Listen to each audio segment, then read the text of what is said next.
So when you're determining the vertical and horizontal asymptotes of a rational function like x plus 1 over x plus 2, then we're going to take that denominator, if it's already factored down, to say that the domain is x plus 2 cannot equal 0, which means that x cannot equal negative 2.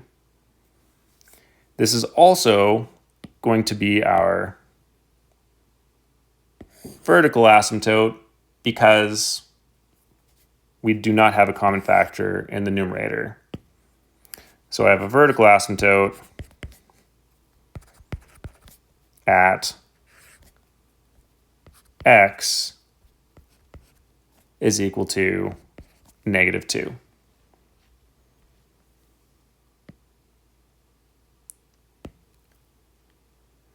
We can use limits to solve our horizontal asymptote. Limit as x approaches infinity for x plus 1 over x plus 2. Remembering that I'd multiply the top and the bottom by 1 over x.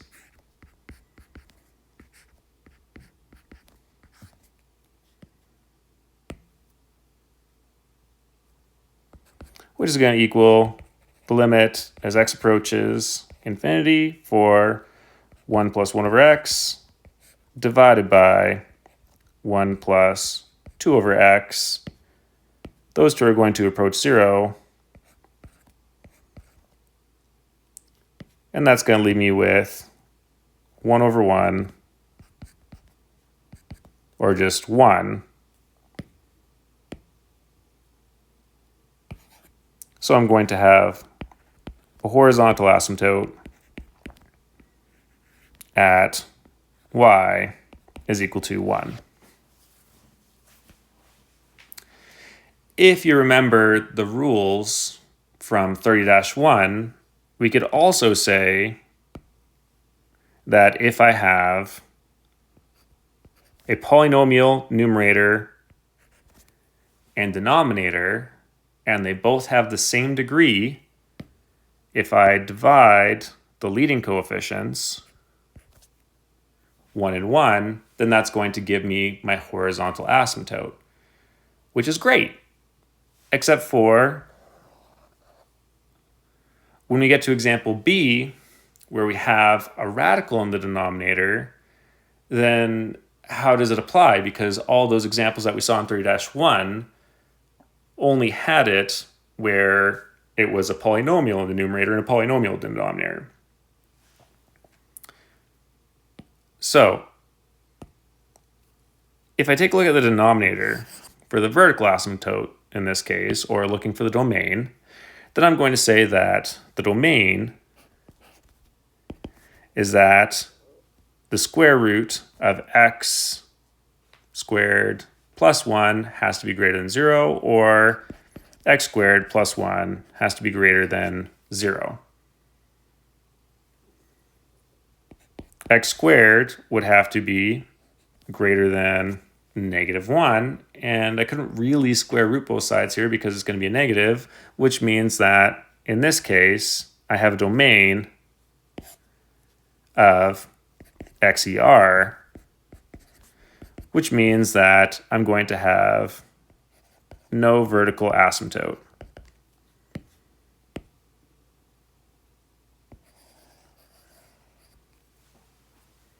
Now that doesn't mean that there is no horizontal asymptote.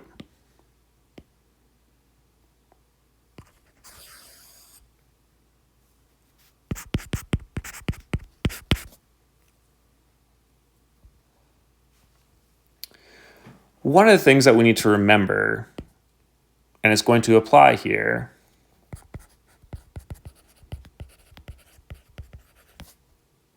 is that here I'm taking the square root of x squared.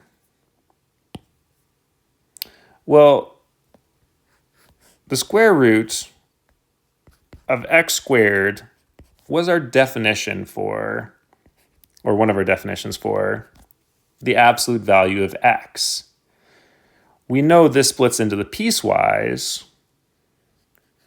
where it's going to be x when x is greater than or equal to 0, and it's going to be the negative of x when x is less than 0.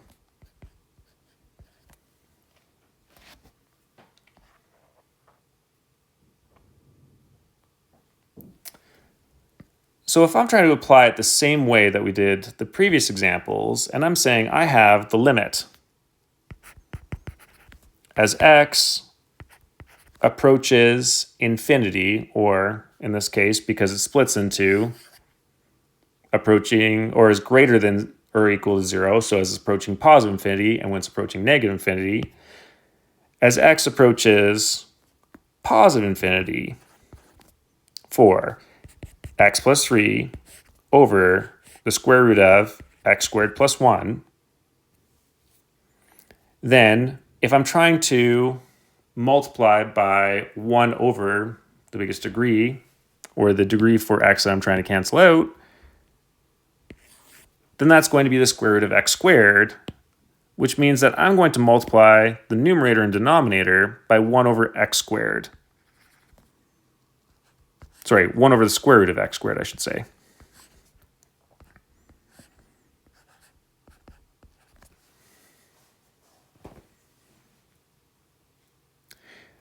The denominator has a radical, so I'm going to continue to multiply that by 1 over the square root of x squared.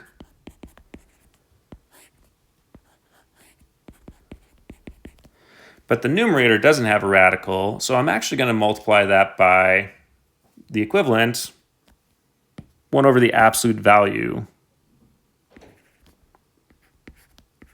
of x. Because I can apply that for when it's approaching positive infinity and when it's approaching negative infinity.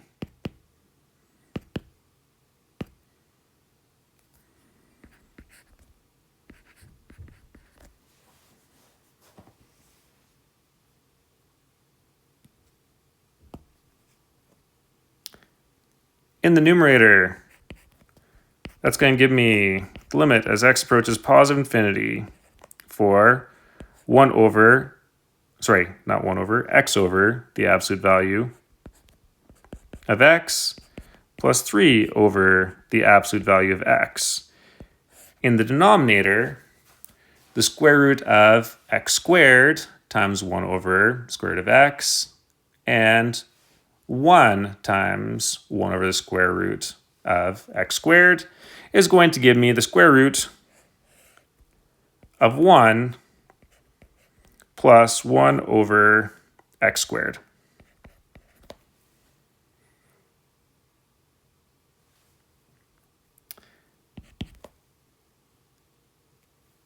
I'm going to simplify this, and if I'm taking 1 over x squared, and I'm going to positive infinity, that's going to approach 0. If I take 3 divided by the absolute value of infinity, that's still going to approach 0. And because it's going to positive infinity, it's going to be from the first part of my piecewise, which means that what I have is the limit as x approaches positive infinity for x over x divided by the square root of 1. Well, x over x is just going to be 1. The square root of 1 is just going to be 1. So it's going to be approaching 1. Which means that in this case, I can say that I'm going to have a horizontal asymptote at y is equal to 1, and this is going to be my right end behavior.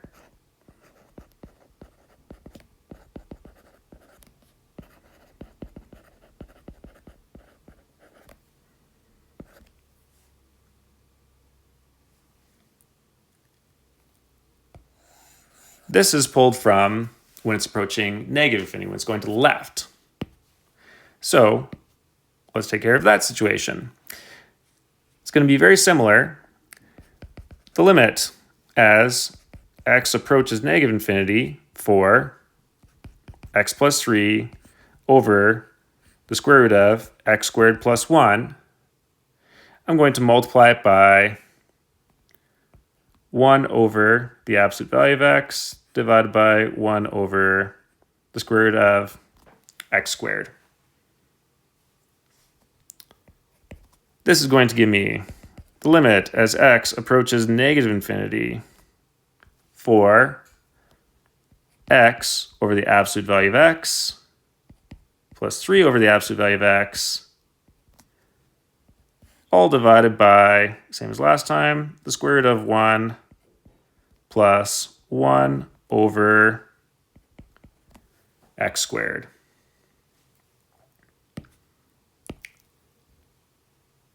This is going to approach 0. This is going to approach 0. And because it's approaching negative infinity for my piecewise function,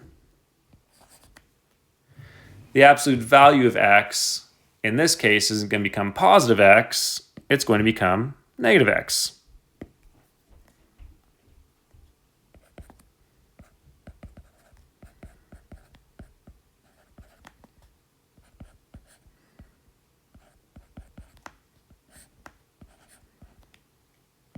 Which is going to give me x divided by negative x is negative 1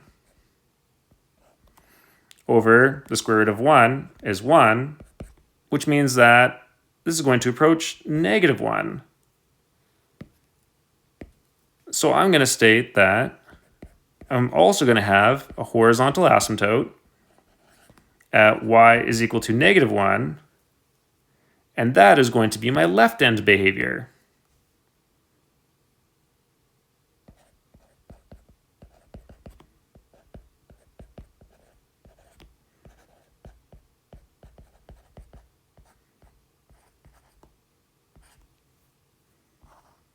Which means that in this case, I'm going to have something that's going to have two horizontal asymptotes at y is equal to 1, at y is equal to negative 1, and it's going to approach 1 as it goes to positive infinity, and it's going to approach negative 1 as it goes to negative infinity.